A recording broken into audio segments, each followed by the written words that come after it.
जय हिंद दोस्तों, आदाब, सत श्री अकाल, सभी को नमस्कार। आज मैं लेफ्टिनेंट डॉक्टर हरीश सिंह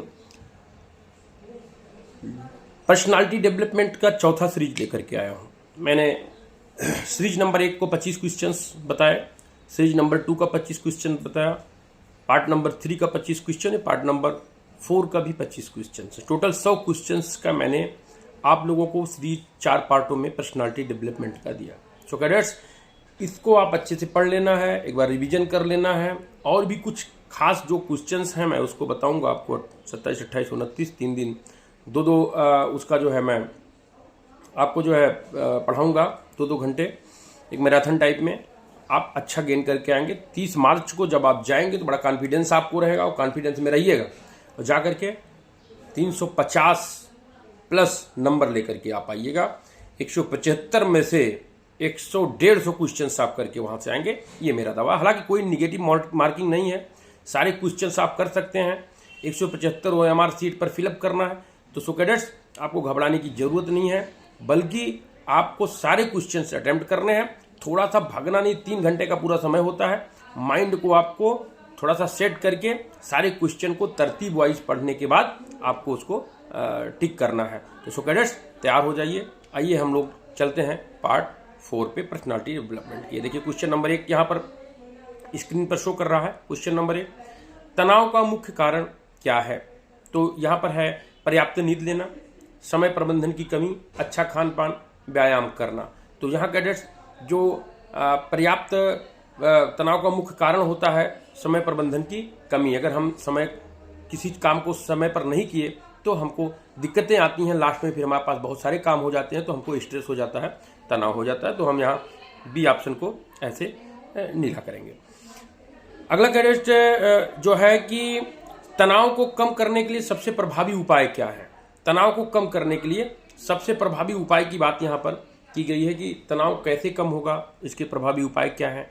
तो तनाव को कम करने का प्रभावी उपाय 4 ऑप्शन दिए गए हैं कैडेट्स। इसमें है चिंता करना, टाल मटोल करना, ध्यान और गहरी सांस लेना, देर रात तक जागना। तो तनाव को कम करने के लिए सबसे प्रभावी उपाय है वो है कैडेट सी, ध्यान और गहरी सांस लेना।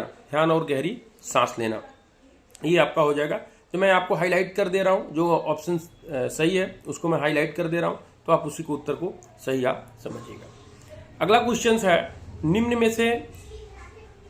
अगला क्वेश्चन है कि निम्न में से कौन सा तनाव का शारीरिक लक्षण नहीं है? निम्न में से कौन सा तनाव का शारीरिक लक्षण नहीं है? तो सिर दर्द, प्रेरणा में वृद्धि, खुशी महसूस होना, मन की शांति। तो कैडेट्स यहाँ पर जो 3 क्वेश्चंस होगा वो क्वेश्चन नंबर तीसरे का ऑप्शन नंबर 1 सही होगा, जिसको बोलते हैं कि सिर दर्द। जब सिर दर्द होगा तो भी कोई काम आप नहीं कर पाओगे, आपको केवल तनाव रहेगा। तो कैडेट्स, आपको सी का जो ये सही करना है, तो हम यहाँ पर बात करेंगे कि सिर दर्द, ठीक है। अगला क्वेश्चन हम करते हैं, तनाव प्रबंधन में योग का क्या महत्व है? देखिए, योग तो का हर जगह महत्व है। योग व्यक्ति को चुस्त दुरुस्त करता है, इसलिए जो है योग हर व्यक्ति को करना चाहिए। तो हमको माइंड में जब हम गहरी सांसें लेते हैं, ध्यान करते हैं, तो हमारा तनाव कम होता है। तनाव प्रबंधन में योग का महत्व है शरीर को थकाना, चिंता को बढ़ाओ, मन और शरीर को शांत करना। तो इसमें ऑप्शन नंबर सी सही होगा, मन और शरीर को शांत करना। तो कैडेट्स, मन और शरीर को आप क्या करेंगे? शांत के ऑप्शन को सी को सही करेंगे। अगला हम क्वेश्चन बात करेंगे, तनावपूर्ण स्थिति में निर्णय लेने के लिए क्या करना चाहिए? तनावपूर्ण स्थिति में निर्णय लेने के लिए क्या करना चाहिए? तो कैडेट्स, तनावपूर्ण स्थिति में निर्णय लेने के लिए क्या करना चाहिए कि तुरंत निर्णय लेना चाहिए, दूसरों को दोष देना चाहिए, शांत रहकर सोच विचार करना चाहिए, शांत रहकर के सोच विचार करना चाहिए। तो ये क्वेश्चन सही होगा, तो ऑप्शन सी सही होगा। कैडेट्स, इसी तरीके से धैर्य बना करके अगला क्वेश्चन हम लोग देखेंगे। अगले क्वेश्चन पे देखते हैं कि क्या इसका होगा।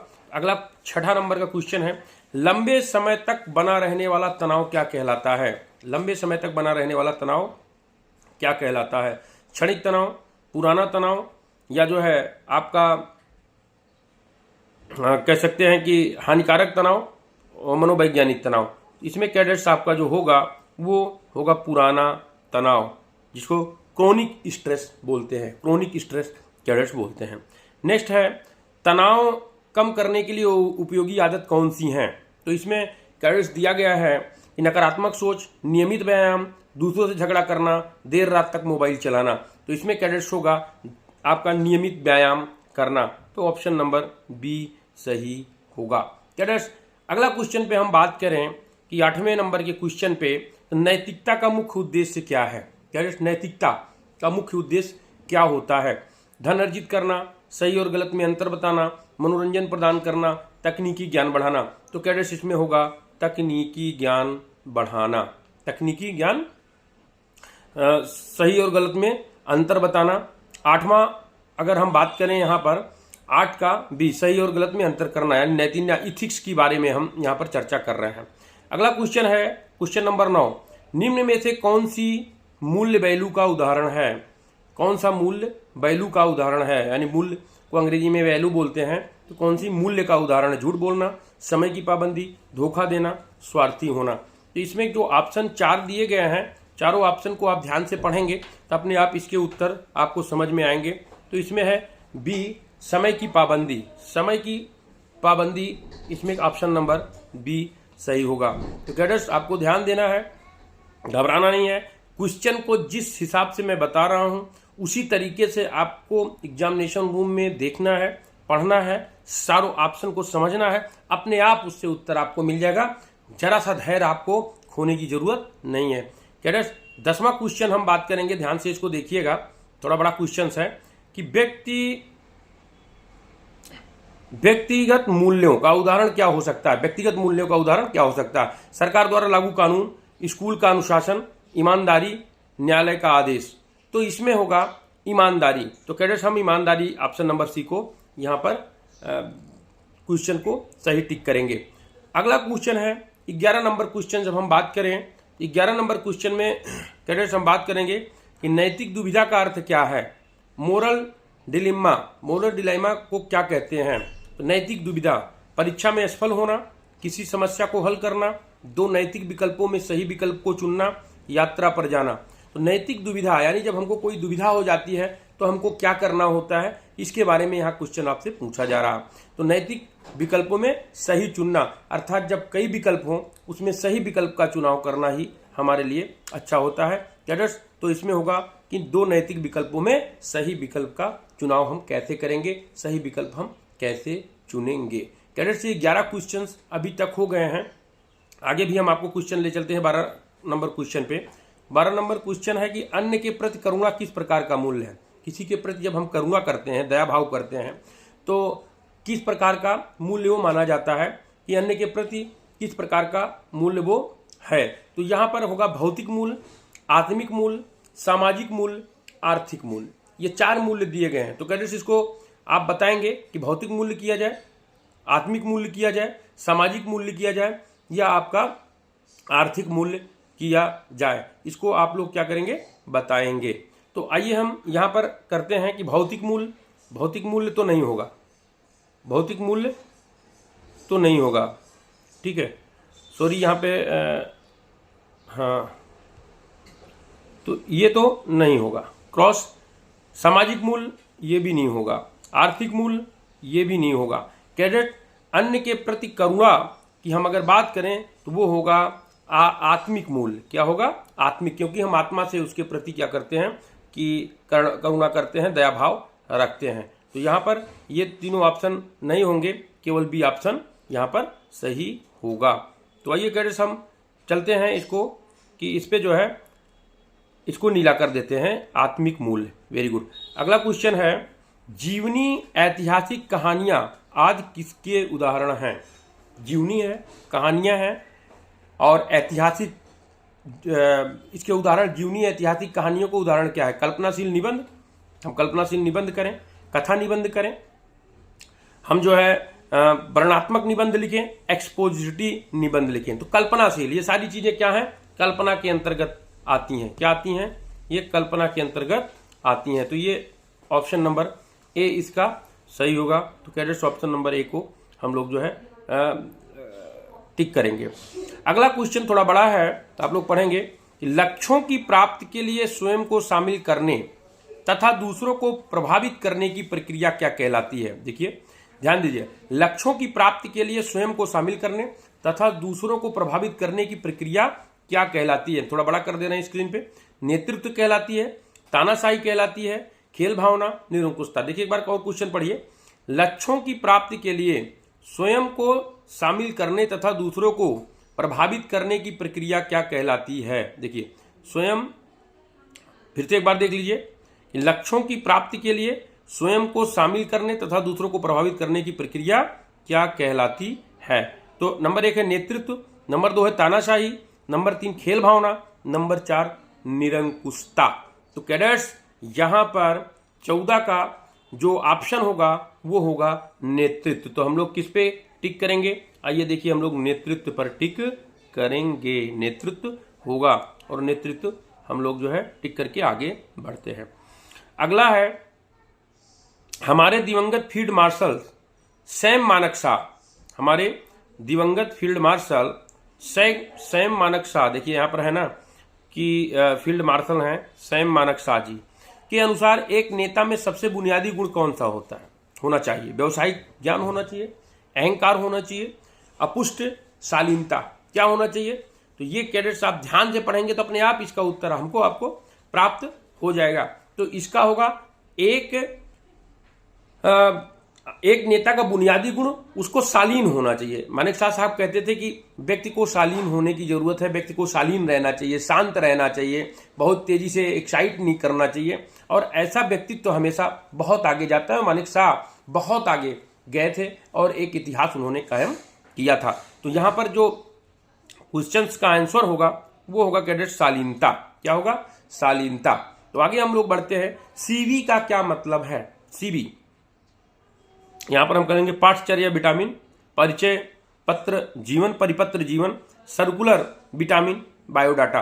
देखिए सीवी कैरिकुलम विटा जिसको अंग्रेजी में कहते हैं। अंग्रेजी मैंने अगले वाले उसमें दिया था, लेकिन एक जगह मैंने देखा कि ऐसा भी क्वेश्चन पूछा गया था कि सीवी का मतलब क्या होता है, वो हिंदी में ऑप्शन दे दिया गया था। हालांकि जब आपको समझ में ना आए, कभी ऐसा लगता है कि हिंदी समझ में नहीं आ रही, तो आप अंग्रेजी भी एक बार देख लीजिए, तो उससे आपको पता चल जाएगा, आप समझ सकते हैं कि उसका मतलब क्या पूछ रहा। लेकिन ज़्यादातर कैडेट्स एग्जाम के दौरान पैनिक हो जाते हैं और वो उन सब चीज़ों पर ध्यान नहीं देते हैं, इसलिए उनका थोड़ा सा मामला खराब होता है। लेकिन यहाँ घबराने की जरूरत नहीं है, अच्छा करने की जरूरत है और आपको अपना कंसंट्रेशन बनाए रखना है। निश्चित रूप से आप अच्छा क्वेश्चंस करके आएंगे। आपको कहीं इधर उधर देखने की जरूरत नहीं है, कहीं आसपास किसी बच्चे के झांकने की जरूरत नहीं है। आपको खटाखट आता जाएगा और आप टिक लगा करके बैठ जाएंगे। लेकिन अति उत्साह में काम नहीं करना है, ध्यान से पढ़ना है और ये देखना है कि सर ने इस क्वेश्चन को पढ़ाया है। तो आप जब इस चीज को मान करके देखेंगे तो 100% अच्छा क्वेश्चंस कर जाएंगे। तो सो कैडेट्स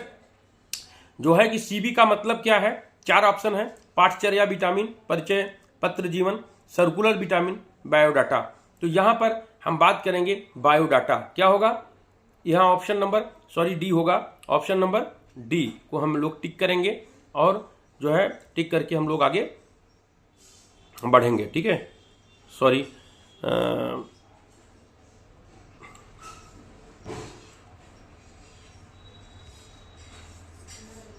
ठीक है, आगे कैडेट्स हम लोग बढ़ते हैं। डेमोक्रेटिक शैली का प्रकार क्या है। नेतृत्व, द्विष, अम्बुश अथवा प्रेरणा। जो 17 नंबर का क्वेश्चन है, इसको हम लोगों ने देखा डेमोक्रेटिक शैली किस में आता है। तो यहाँ पर्सनालिटी डेवलपमेंट की बात करते हैं, लेकिन डेमोक्रेटिक पीछे हम पढ़ चुके हैं। 2 हमने क्वेश्चन आपको 2 सेट भेजा, एक 30 का और एक 25 का। 55 क्वेश्चन का ऑलरेडी मैंने आपको 2 वीडियोस भेज दिए हैं MCQ, उसमें ये चीज़ें दी गई और मैंने अच्छे से समझा दिया है। तो मेरे पुराने भी वीडियोज पढ़े हैं, अगर आप उसको देखेंगे तो उसमें भी डेमोक्रेटिक का मतलब समझ आएगा। तो डेमोक्रेटिक शैली एक प्रकार है नेतृत्व का, द्वित्व का, अम्बुश का, प्रेरणा का। तो वो नेतृत्व का है, लीडर का। आपको मैं यहाँ पर एक चीज बताना चाहूंगा कि नेतृत्व के 3 शैली मैंने बताए थे, वो कौन कौन से थे, यहाँ पर मैं आपको लिख रहा हूं। नंबर 1 डेमोक्रेटिक,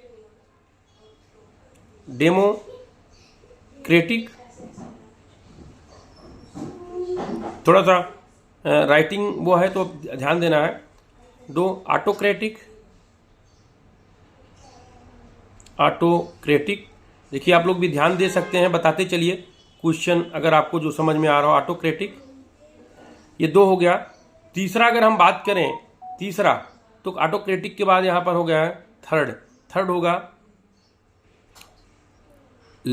लेजिज फेयर, जिस फेयर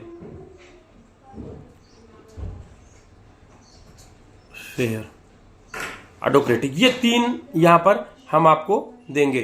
तो ये चीजों आप यहां पर नेतृत्व शैली देख ही रहिएगा। आगे कैडेट्स हम बात करते हैं 18वां क्वेश्चन की, देशभक्त उसे कहते हैं जो प्यार करता है। देशभक्ति उसे कहते हैं जो प्यार करता है। किससे प्यार करता है?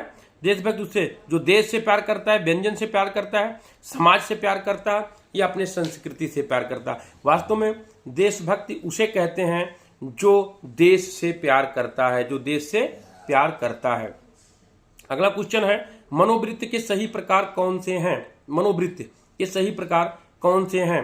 तो यहाँ कैडेट्स सकारात्मक मनोवृत्ति, विषैली मनोवृत्ति, तटस्थ मनोवृत्ति, उपरोक्त सभी। यहाँ पर क्वेश्चन नंबर 19 की बात हम कर रहे हैं कि सकारात्मक मनोवृत्ति का सही प्रकार क्या है? विषैली मनोवृत्ति, तटस्थ मनोवृत्ति, उपरोक्त सभी। सकारात्मक यहाँ पर होगा क्वेश्चन नंबर 1 सही होगा, सकारात्मक मनोवृत्ति। पर्सनालिटी डेवलपमेंट के लिए जरूरी बातें, क्वेश्चन नंबर 20। मैंने कहा कि टोटल 25 क्वेश्चन का ये भी सेट में दे रहा हूं। क्वेश्चन नंबर 20 हो गया है।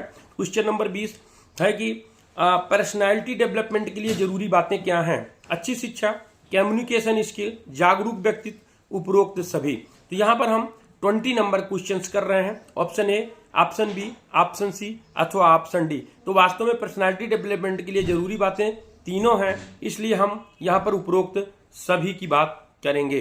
अगला क्वेश्चन है 21वां, सामाजिक शिष्टाचार हमें सिखाता है। तो कैडेट्स सामाजिक शिष्टाचार हमें घर में, बाजार में, समाज में, तो वास्तव में हमको समाज में सीखने को मिलता है। अगला क्वेश्चन है 22 के तट पर हथेलियां किस, पसीने से तर हथेलियां किसका लक्षण है?